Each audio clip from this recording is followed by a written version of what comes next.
Beit HaMikdash. So, if the Beit HaMikdash, or at least a phase of it, is supposed to happen in, let's say, 8 years from now, maybe, all that other stuff has to happen now. We can't wait till the last year to do all that other stuff and just wait 1 year. It takes time. It goes naturally. It's a natural event that's going to take place. Of course, it's all miracle at the end. You just have to see it that way. But it's going to be in a natural way. So all this stuff has to happen soon. There's no more time. And that's why it takes us to the dates of 2012/13, which we hear a lot of, even in our books. I'll just tell you where to find it. I don't want to discuss it now. The Zohar talks about it in the Akedah section, the Akedat Yitzchak. It talks about the years 72 and 73. Okay, so if you might want to go look it up, it basically says that that is the end, the Mashiach's coming. It actually says like that. So that would fit also what other calendars are saying about 2012 and 13, because Hashem at the end kind of gets the world ready for one event. That's really what's happening. Okay, now let's get back to the Megillah. And you're going to see, this is called Megillat Esther. You know what Megillah means? Megillah means legalot, to reveal. Esther is the hidden. It reveals what is hiding. See? You know what else is called to reveal what is hiding? Safnat Paneach. Sure. That's Yosef's Egyptian name given to him by the Pharaoh. But it was given by God, actually, because it's a real spiritual, mysterious name. Safnat Paneach. Safun, the hidden. Like in the Haggadah, Safun. Paneach will open, will reveal. Nice. Megillat Esther will reveal the hidden. This is another connection between Yosef HaTzadik, who's the Mashiach ben Yosef, forerunner, it comes from him, and why it comes together with the Megillah, who was again the ideas of Mashiach ben Yosef, who was Mordechai at the time, and Esther as a male and female, going against Haman, who was Amalek. So Safnat Paneach, Yosef, and Megillat Esther is really the same inyan. You see, that's why they work together. They're from Benjamin, right? Right, Benjamin, who's from Rachel, so means a Rachel child.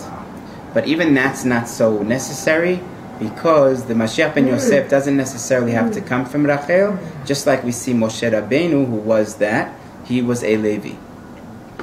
So there's a whole thing that only the Davidic dynasty has to be literal firstborn. It's a real dynasty in that sense. But the Mashiach ben Yosef doesn't have to work that way. But spiritually, the neshama is, of course, attached to Yosef himself. So spiritually, he has the lineage, but it doesn't have to be from the physical body. Okay? But David does. David does, yes. Now let's look at these Pesukim again. Oh yeah, here's what we were saying. Let's say you want to look at this not looking at the Purim story.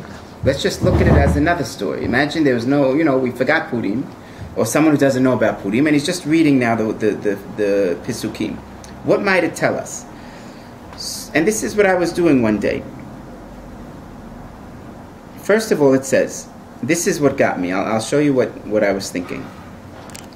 It said, when these days were finished, Ubimlot ha'imim ha'eleh, Asa HaMelech, the king made a party in Shushan, Chur, Karpas, Techelet, Argaman. We know a rule that says, whenever it says HaMelech, the king, and not King Achashverosh, it means Hashem, the king. So I remember reading, I'm saying, okay, I just want to see what it might, if there's any hints here to something. And it just struck me, all these words, the king, it says the king is going to make a party. Techelet, Argaman. What do these words make you think of?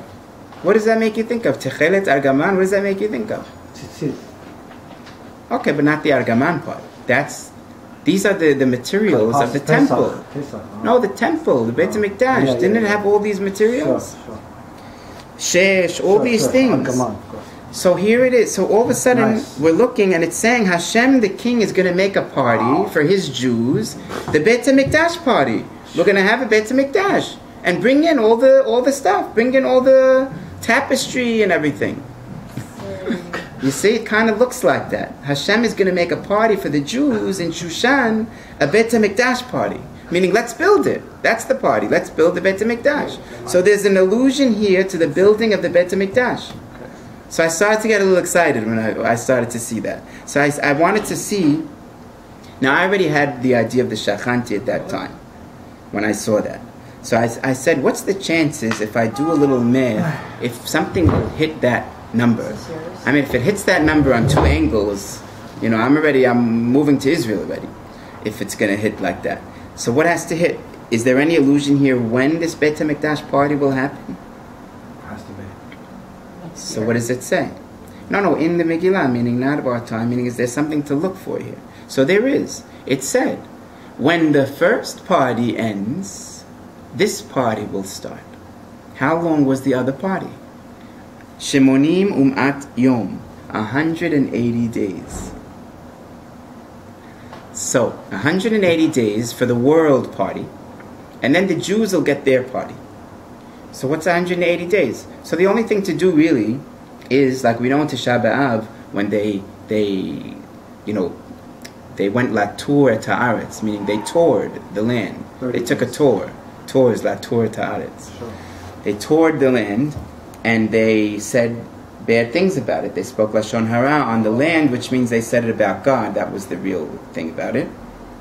So Hashem said, Yom Lashana. Right. One day, I'm going to give a year for. So instead of 40 days, it was 40 years that they had to stay. That's nice. So let's turn these 180 days into 180 years. Counting from one. So now we're getting somewhere. But now when did the 180 start? Right. So let's say this is a party, okay? This is a party. Forget Achashverosh. The Megillah is saying there's going to be a worldly party and then the Jews' party. Now the Jews' party of the Beit HaMikdash is a messianic party. That's what it is. So it means the worldly party is their messianic party too. What do we know about the world having a big messianic party? The flood of Noah. And that's why we talked about it before. The messianic light comes down in year 5600. And the world begins to have messianic knowledge or light, whatever that means. It means the messianic party began. But it began for the Goyim. It began for the peoples of the world who are going to develop science. But they're going to have a ball with it. And they're going to develop. And they're going to get wealthy because of it. And change the world. That's their messianic party. 5600.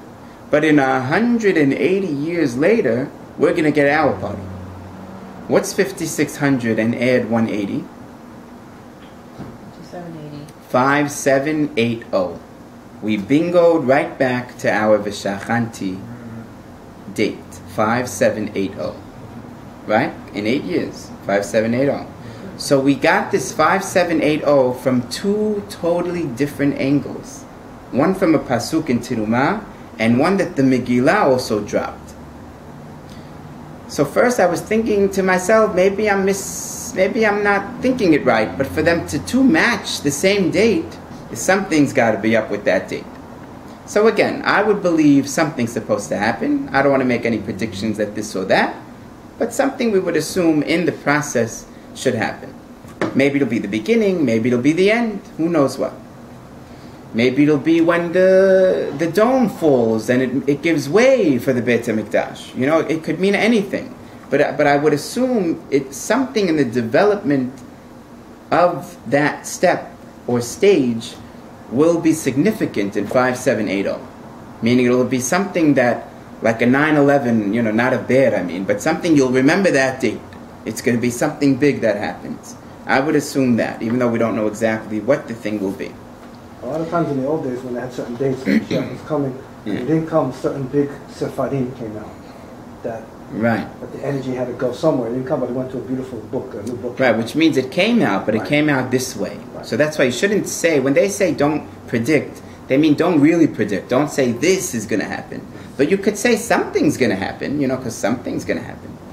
Even if anybody writes the book that year, we'll say that was it, you know. But it's exciting to see how from these two angles this came out. And we look at the Megillah differently now. Look at the Megillah written with Ruach HaKodesh. How it's the whole book it can have to do with their time, but it has to do with a whole nother history. You know, look at the Pesukim now going again. When it talks about Hamelech, see what Hashem is doing. You know, it's kind of fun to go through the Megillah now and kind of look at it in a different light. Nothing to do with the story that we always read about. Amazing stuff. See, and you could do that with the whole Torah. That's why the Torah, if you've learned it once, sit down and learn it again. Because you now there's another level to it. Doesn't mean you've covered it just because you've learned all the stories. You have to learn it from somebody. That's why we're here. Be'ezrat Hashem. Okay, let me just say one last thing that will kind of piece some of this together. I never heard any of this stuff, you believe it? Oh, actually, just a few points, and then I want to get to this pasuk. It says in Yechezkel, I wrote this, I made a note on my phone. In Yechezkel, it says in Ezekiel, where it talks about the third temple. What a place to look. So I looked in there. I wanted to see if I can find a code in the part of the third temple. Because I was into all the codes, and Rabbi Glazerson, and some of those Torah code books. You know, there's a lot of truth into that. I mean, you have to know how to do it. So I started to play around with the codes there, and I found that, let me just find it here. This is like my little scrap paper. I just wrote a note here. Okay, in Perek Mem 40, Pasuk 7, Zayin, in Yechezkel. I can't quote the whole Pasuk because I don't have it here. I just have a Torah here, not a Tanakh. It says, there's a word Mehabayit, which is saying the Bayit of the Beit HaMikdash, meaning it's that little section of the third temple. If you take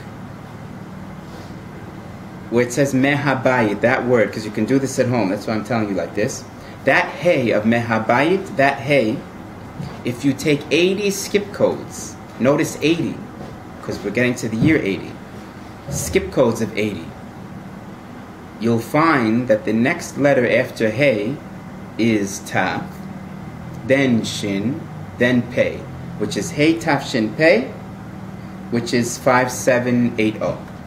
So it's right in the section even of the third temple with a skip code of 82. What's the chances of that? Because the 80 is the year 80, so it's even matching that. Uncovering stuff.